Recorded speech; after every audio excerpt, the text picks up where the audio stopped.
Bonjour et bienvenue, vous êtes sur Sud FM et vous suivez le journal de la culture. Regina Sambou. Depuis hier, le ministre ivoirien de la Culture et de la Francophonie est à Dakar pour une visite de travail de 72 heures.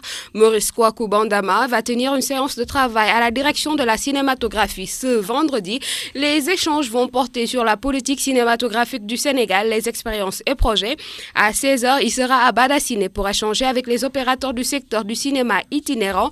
Le samedi, le ministre ivoirien va visiter les nouvelles installations numériques de la salle de cinéma de l'Institut français.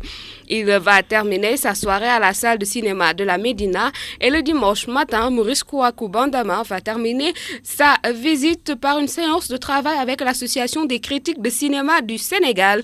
Nous y reviendrons dans nos prochains numéros du Journal de la Culture. En bref, l'artiste sénégalais Ousmane Dia expose ses œuvres du 6 au 31 mars prochain à la Ray Gallery de New York, États-Unis, dans le cadre de la rencontre d'art moderne et contemporain dénommée The Armory Show, selon un communiqué de l'APS. Le vernissage de cette exposition individuelle, intitulée La Renaissance, est prévu le 5 mars en présence de l'artiste dont le travail a bénéficié du soutien de la commune de Lancier à Genève où il réside. Histoire de la musique sénégalaise, itinéraire et vibration, c'est le livre édité par la maison d'édition Vive Voix, écrit par Papis Samba. Cet ouvrage retrace l'histoire de la musique du Sénégal de 1950 à nos jours, un patrimoine immense pour la jeunesse selon Mamadou Diallo, coordonnateur aux éditions Vive Voix. Il est au micro de Hadisen. Le livre Musique sénégalaise, c'est une histoire qui se veut exhaustive de l'histoire de la musique sénégalaise. Donc l'auteur, Papis Samba, a travaillé à ce texte pendant plusieurs années. Il est paru seulement cette année, parce qu'il y a eu tout un travail qui a été fait de recherche iconographique, parce qu'il s'est agi aussi pour nous d'illustrer le texte de Papis Samba. Donc nous avons, en plus de son texte qui fait 200 et quelques pages, été quérir des centaines de photographies d'archives pour pouvoir illustrer le texte.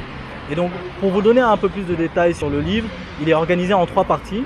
La première partie est tout à fait chronologique, donc elle raconte des prémices de la musique sénégalaise, de ses origines dans les royaumes sénégambiens, à ce qu'elle est devenue au XXe siècle, au contact des cultures modernes. Et cette partie débouche sur la fin du XXe siècle, le début des années 2000. Et donc, à partir de là, s'ouvre une deuxième partie, qui est une partie thématique, dans laquelle les différents genres qui aujourd'hui font la musique sénégalaise apparaissent, avec les artistes phares et des parties pour les artistes phares, mais en règle générale, l'essentiel des artistes qui ont fait la musique sénégalaise et qui continuent de la faire sont mentionnés dans cette ouvrage. Et la troisième partie, donc, traite du hip-hop. C'est une histoire du hip-hop au Sénégal, qui s'arrête, on va dire, en 2007. Donc voilà, ça va très vite. Il y a énormément d'artistes qui sont devenus importants ces dernières années dans le mouvement hip-hop qui ne figurent pas dans cet ouvrage, mais qui figureront très certainement dans une prochaine édition. Donc il y a des centaines et des centaines de musiciens sénégalais qui sont mentionnés dans le livre. Donc on peut en citer quelques-uns, mais tous ceux qui sont les plus connus y figurent. Youssou N'Dour par exemple y occupe plusieurs pages. Un chanteur comme Diagambey y occupe plusieurs pages aussi. De très vieux groupes qui avaient pour nom notamment les Déménageurs. À mon avis, l'intérêt de cet ouvrage, pour une fois, le patrimoine de la musique sénégalaise trouve à s'exprimer dans un livre. Ça permet de voir à quel point ce patrimoine est riche. Pour les plus jeunes surtout, on n'en est pas forcément conscient. Pour les plus jeunes, pour ceux qui vont faire de la musique demain. Mamadou Diallo, coordonnateur de Vive Voix au micro de Hadisen, et nous parlons dans notre livre, celui d'Abdoulaye Eliman Khan, intitulé Philosophie sauvage, la vie a de longues jambes, un récit autobiographique et une réflexion sur l'intimité de l'être, publié aux éditions L'Harmattan. L'auteur nous en parle, il est au micro de Amadou Moustapha Dia. La question de l'identité est une question qui nous concerne tous parce que nous voulons savoir qui nous sommes, nous voulons savoir ce que nous sommes et nous vivons avec cette question toute notre vie. Là, vous prenez l'exemple de n'importe lequel d'entre nous, il est à la fois quelque chose d'unique, mais en même temps il est quelque chose qu'il partage avec les autres. Votre nom, votre patronyme, votre famille, mais vous appartenez aussi à une religion, à un syndicat, vous appartenez à des cercles, à des clubs, etc. Et tout cela fait votre identité. Donc l'identité n'est pas quelque chose de simple. J'ai voulu donc réfléchir sur cette complexité de l'identité.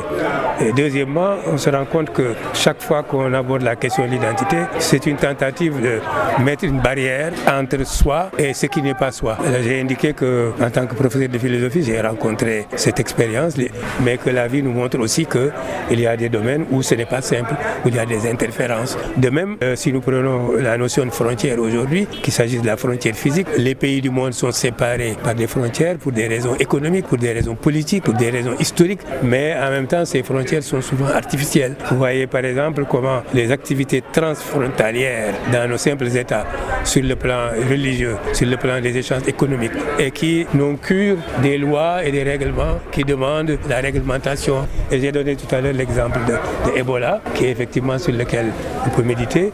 Mais la frontière, c'est aussi, comme je l'ai dit tout à l'heure, la frontière entre la maladie et la santé.